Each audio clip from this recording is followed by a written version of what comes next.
Dijo hoy el presidente López Obrador que las del próximo domingo, 2 de junio, serán las elecciones más libres y limpias de la historia. Al mismo tiempo que la secretaria de Seguridad, Rosa Isela Rodríguez, reconoció que fueron asesinados en este proceso 22 candidatos, aunque la cifra real es mucho más alta si contamos aspirantes aún no registrados, integrantes de equipos de campaña e incluso familiares directos de aspirantes a algún puesto político.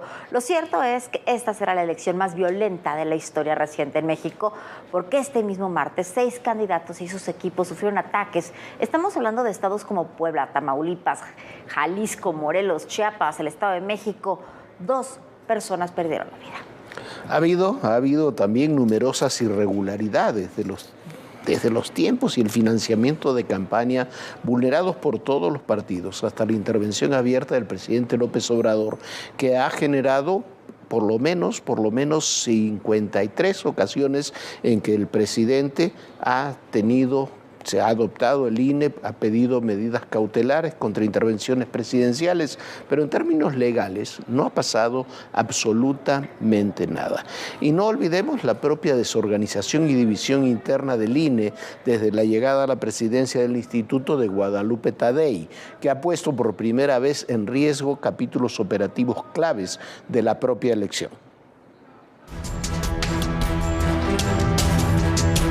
La mañana de este martes en Puebla, el candidato a la presidencia municipal de Tehuacán por Movimiento Ciudadano, Juan Sandoval, sufrió un atentado en su casa de campaña. En Tamaulipas, Gerardo Guadalupe Gallegos, vicecoordinador de campaña de Manuel Silvestre, candidato a la alcaldía de Padilla por el PAN, fue asesinado afuera de su domicilio. Al mismo tiempo, en Palacio Nacional, la secretaria de Seguridad y Protección Ciudadana, Rosa Isela Rodríguez, informaba que hasta el momento se tenían registrados 22 asesinatos de personas relacionadas con el proceso electoral.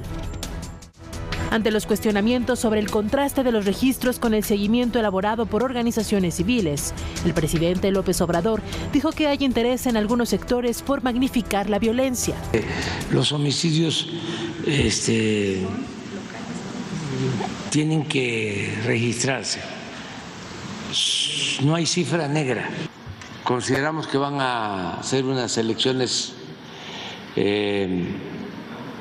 limpias, libres y sobre todo pacíficas. Pero la violencia de este martes siguió y por la tarde el candidato a la presidencia municipal de Encarnación de Díaz, Gilberto Tito Palomar, sufrió un atentado. El abanderado por Morena recibió 4 impactos de bala y su estado de salud se reporta delicado. 2 personas más resultaron lesionadas. Mientras que en Morelos, hombres armados asesinaron a Ricardo Arismendi, candidato suplente a la alcaldía de Cuautla. El abanderado por la coalición PAN-PRI-PRD también era líder de comerciantes. Y en Chiapas, hombres armados ingresaron a las oficinas del Instituto de Elecciones y Participación Ciudadana y dispararon contra las personas. 1 murió y 4 resultaron heridas. Los datos duros indican que el actual proceso electoral es el más violento de la historia reciente de México.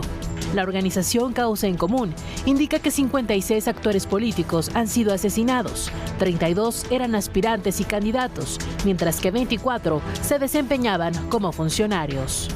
El sitio Laboratorio Electoral reporta 272 agresiones hasta el 23 de mayo.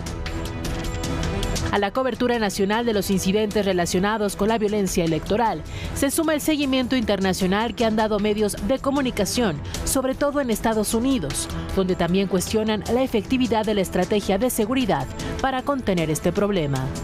Pero no solo es la violencia, también están las irregularidades en tiempos y financiamiento de campaña, las cuales han sido vulneradas por todos los partidos políticos. Especialistas también hacen énfasis en lo que llaman desacato sistemático del Ejecutivo, que tiene más de 30 medidas cautelares por actos que no están permitidos en la ley, pero que ha decidido hacer caso omiso. Otro tema ha sido la desorganización y división interna del INE. Las decisiones de la consejera presidenta Guadalupe Tadei condicionaron capítulos operativos clave en la organización de la elección. Aún faltan capacitadores y capturistas para la correcta operación de la jornada electoral. El problema se incrementa debido al bajo presupuesto para la contratación de este personal. Por primera vez en los últimos 4 procesos electorales federales, el INE no pudo completar la entrega de indumentaria y equipo a supervisores y capacitadores debido a fallas en las licitaciones emitidas. Y el único remedio para muchas de estas evidentes deficiencias de esta elección del próximo domingo pasa por ejercer el voto de la forma más masiva posible.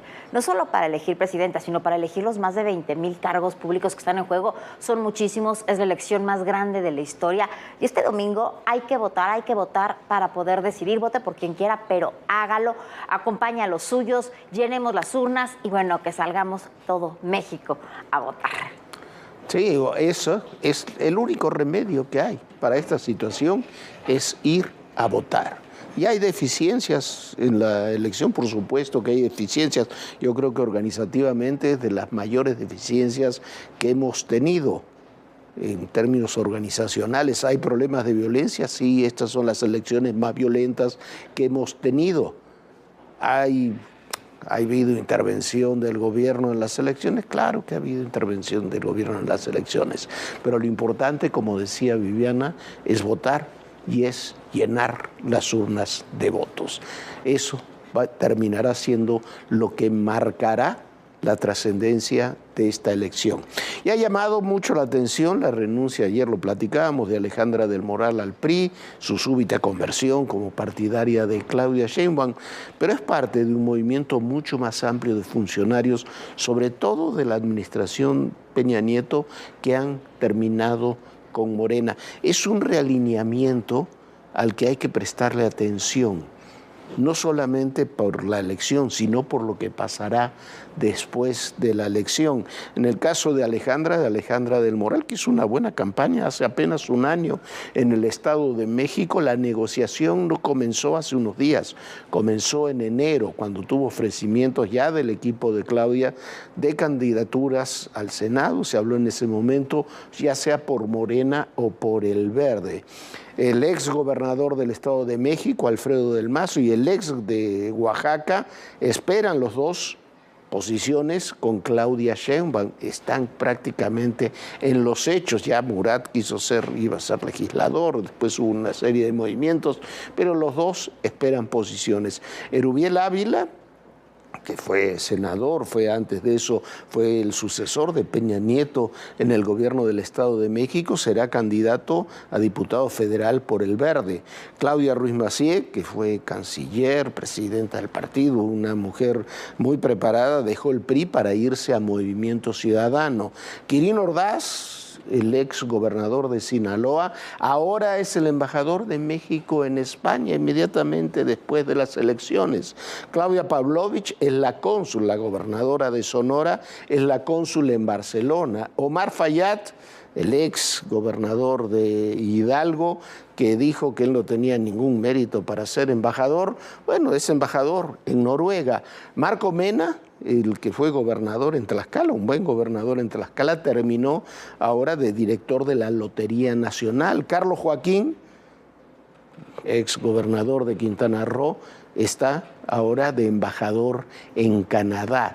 Esos son todos movimientos, no es un movimiento. Yo sé que todos estos personajes y otros como Osorio Chong y otros han quedado muy lastimados con Alejandro Moreno, con Alito, que no es precisamente un buen modelo de dirigente partidario. Pero esto es parte de un realineamiento de fuerzas. Es importante para las elecciones y para distintas cosas, pero va a ser importante, gane quien gane, el próximo domingo, para lo que veremos en el Congreso, a partir de la próxima legislatura que comienza el 1 de septiembre. Va a haber no solamente los que ganen, van a ver quiénes son sus aliados, vamos a tener que ver cómo, Viviana, se reacomodan todas las fuerzas políticas, y este solamente es un dato de una tendencia. Habrán sido buenos o malos gobernadores, funcionarios, pero lo cierto es que hay una tendencia de realineamiento, por lo menos de todo ese grupo político. Sí, Jorge, vemos, la verdad, paradójicamente, muchos más priistas los que se están alineando a el movimiento de Morena, sobre todo los priistas del presidente Peña Nieto, que panistas, pero bueno, así están las cosas y ya veremos qué sucede, sobre todo, como dice Jorge, y será muy importante en la conformación de los próximos congresos. Y vamos a otro tema. La Coordinadora Nacional de Trabajadores de la Educación sigue con sus actos de provocación, de bloqueos, de vandalismo. Luego de varias horas de movilizaciones, los maestros regresaron a su plantón en la plancha del Zócalo capitalino y acordaron hoy con las autoridades federales quitar su campamento.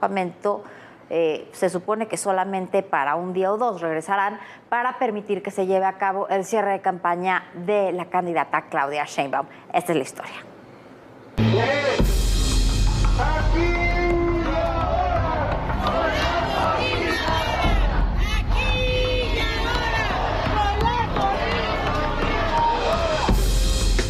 Así comenzó la mañana de este martes 28 de mayo para miles de capitalinos, con caos vial debido a las movilizaciones de la Coordinadora Nacional de los Trabajadores de la Educación. La cita fue a las 9 de la mañana en 5 puntos. Uno de los puntos fue la estación Misterios del Metro. Este grupo avanzó por Paseo de la Reforma rumbo a la Secretaría de Gobernación. Uno más se concentró en la estación Chabacano y avanzó sobre Calzada de Tlalpan, afectando la avenida San Antonio Abad. Otro grupo se concentró en Iztapalapa, afuera de la Universidad Autónoma de la Ciudad de México. Un contingente más en la estación Acahualtepec del trolebús elevado. Esto provocó afectaciones en el Puente de la Concordia y Calzada Ermita y Zaragoza. Otro contingente estuvo en el Monumento al Caminero, al sur de la Ciudad de México. Este último avanzó hasta la salida de la autopista México-Cuernavaca, tomó las casetas de peaje y permitió el paso libre de los vehículos.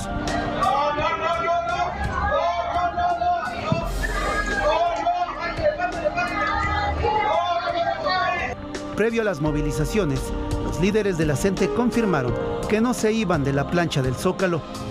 En la madrugada resolvió, mantener este plantón en este Zócalo capitalino. Pero por la tarde cambiaron de opinión. Una reubicación, mañana hay un evento enorme y bueno, pues también ya con Gobernación se acordó, no estamos replegándonos, estamos reubicando nuestras casas, nuestros implementos. Acordaron moverse de la parte central del Zócalo para acomodar su campamento a un costado del antiguo Palacio del Ayuntamiento. La CENTE lleva con este plantón 13 días y ha realizado otros bloqueos, como lo ocurrido el 24 de mayo en las inmediaciones del Aeropuerto Internacional de la Ciudad de México.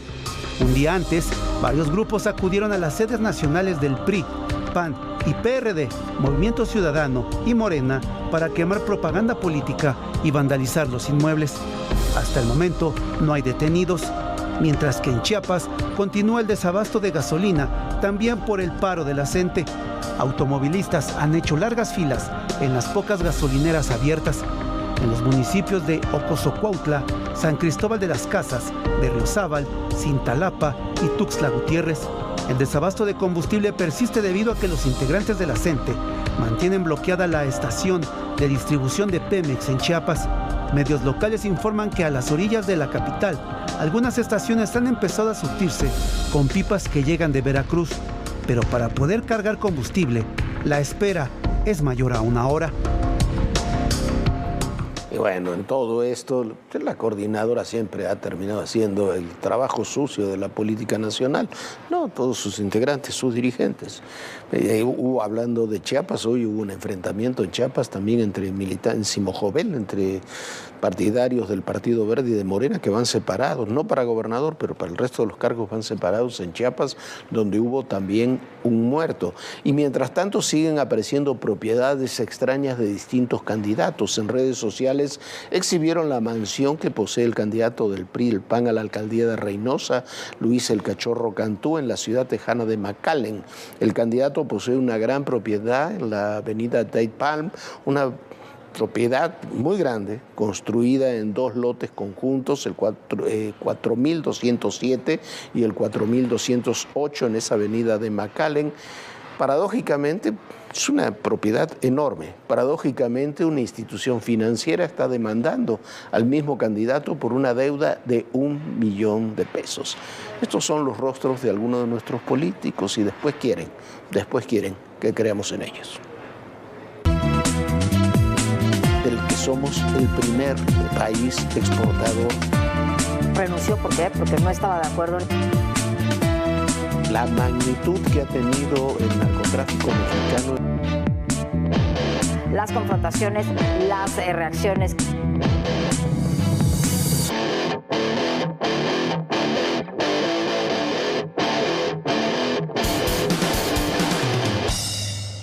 Bueno, y vea usted, ahora anunciaron que no habrá agua en 7 alcaldías de la Ciudad de México. Esto por cortes de energía que hubo el domingo y el lunes y que impidieron operar el sistema del Lerma. Esta es una demostración clarísima más del clima que estamos viviendo, que evidentemente hay un calor muy, muy fuerte. Influye el clima, pero sobre todo el problema es estructural. No tenemos energía suficiente y por eso tenemos apagones y por eso tenemos poca agua y también por eso no nos dejan circular. Por eso hay estas contingencias. ¿Por qué? Por propuestas equivocadas políticas en todos estos ámbitos. La política energética emprendida por el gobierno federal no solo enfrenta uno de sus momentos más complicados, también dejó al descubierto la falta de capacidad para generar energía ante el incremento de la demanda. El momento que vive el sistema eléctrico mexicano y la incapacidad de la Comisión Federal de Electricidad para abastecer energía sigue afectando a los mexicanos.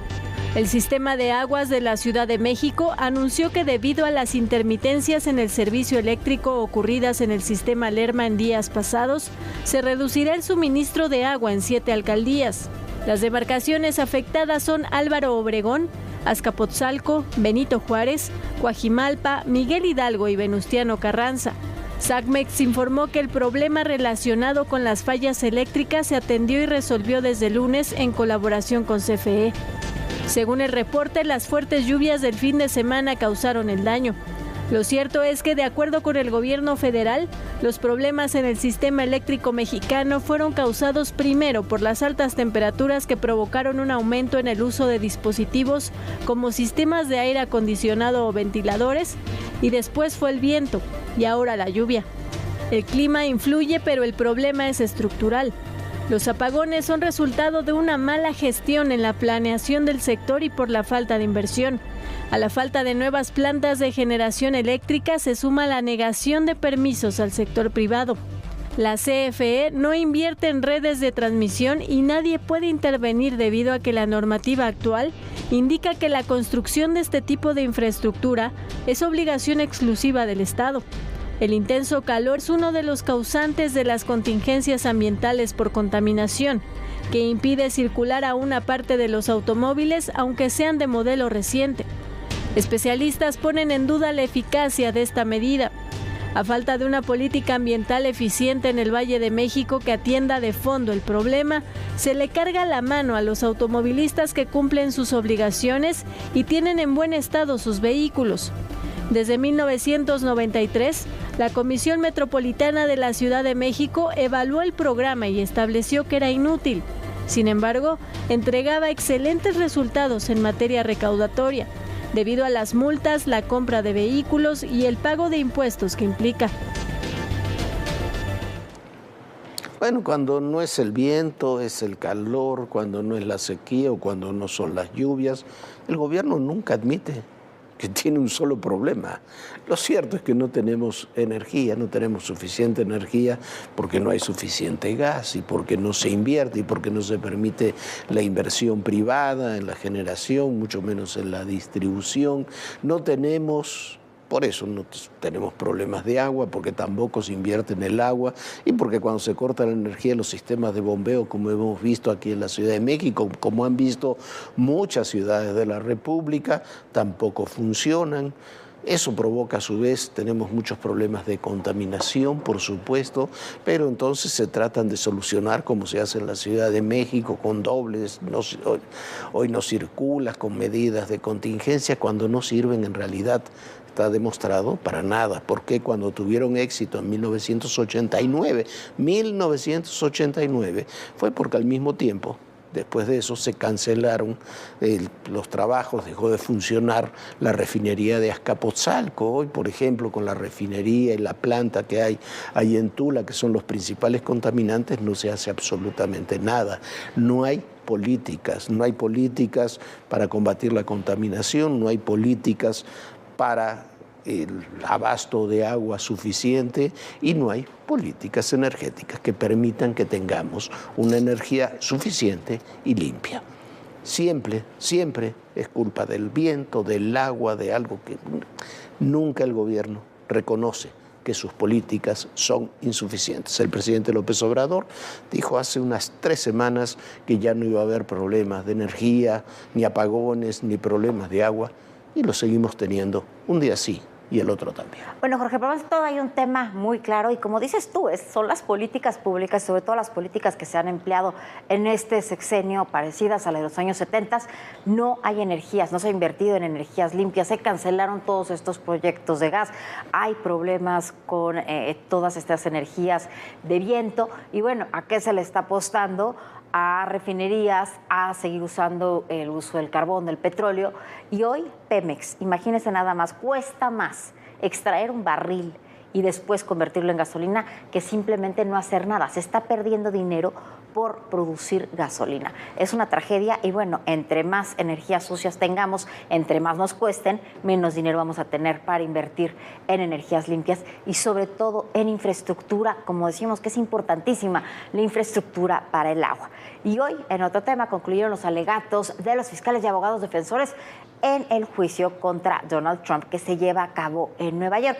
Este miércoles se espera que comiencen las deliberaciones de los 12 jurados de 6 semanas, después de 6 semanas de escuchar a los testigos. El veredicto puede terminar en días o en semanas y además de todo hay un tema muy importante. Ya el servicio secreto está platicando con los distintos reclusorios para ver si llega Donald Trump a la cárcel, cómo se le va a dar protección. El juicio contra Donald Trump llegó a la recta final.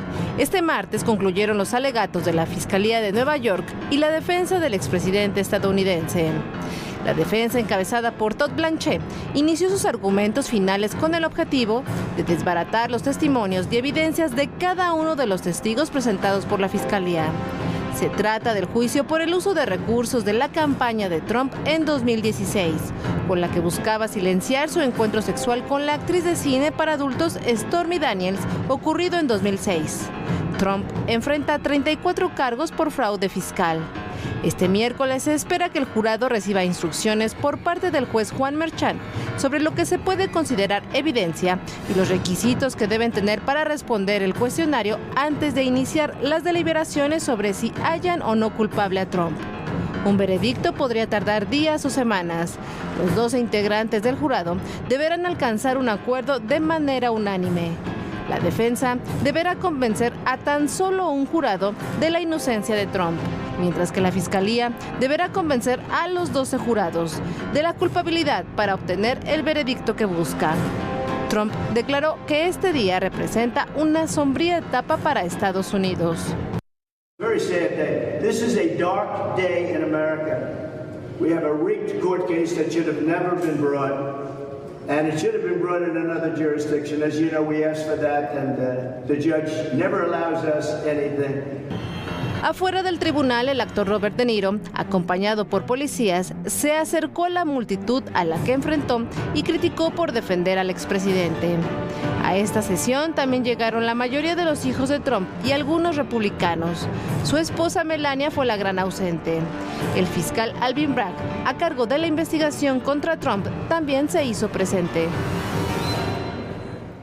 Bueno, de las elecciones, si nos quejamos de nuestras elecciones, las de Estados Unidos no tienen parangón. Ahí está el señor Trump, que puede ser condenado culpable, terminar en la cárcel, hacer campaña y al mismo tiempo ser presidente de los Estados Unidos. Es vergonzoso.